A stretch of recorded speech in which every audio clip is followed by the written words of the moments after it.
لشکر ترکیه جاده بریه سری چیای امام رشا و کرجاری لهنداوی کمالگاه شیلا دزی سر به قضا آمیدیه و افلوینو زیده کرنا بارگاه لشکر ترکیه لشیلا دزی بوی جه مترسی و نرحتیا حولاتین وانده وران.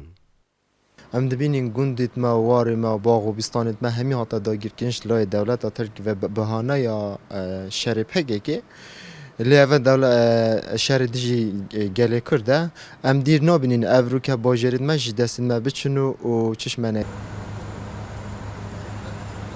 دفر ريكون دوسكيو تشولن يبقى صحة تركو في جماعة فيتن في أف تركيا بخود دخل خود صافيكا لا دخل ما صافيكا چونكو رب العالمين وقت حدودنا دا يقول تابع تركيا يقول تابع العراق تابع إيران تابع سوريا لازم ترك خود صافيكا لا جل ما صافيكا عمر اوری برپسلق هجده پارتی دموکراتی کردستان ل آمدیه بحث لشکرکشی ترکیه و آلوزین دوره دکه.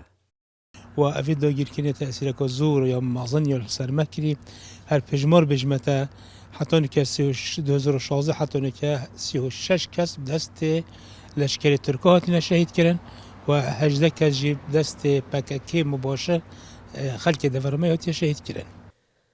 دلایه که دنده اوری بحثا گرنگی لشکری و آبوری یا دور لشکر ترکیه بارگاه خول داناین دکه. پککی جدی ساجیه بویا سبب که ترکیه جمینیدن. اگر ایک بجینه از بجمعانه بوش هشتی بری هشتی سه که ترک نهاتینه. درآمد لی بو و خلکی و خوب خودان که افریقایی نشتن خوب سرادانجی بیشتر گندید خو. إذن تأثيرك النفسي يا اجتماعي يا اقتصادي يا سياسي يا عسكري يا منطقي.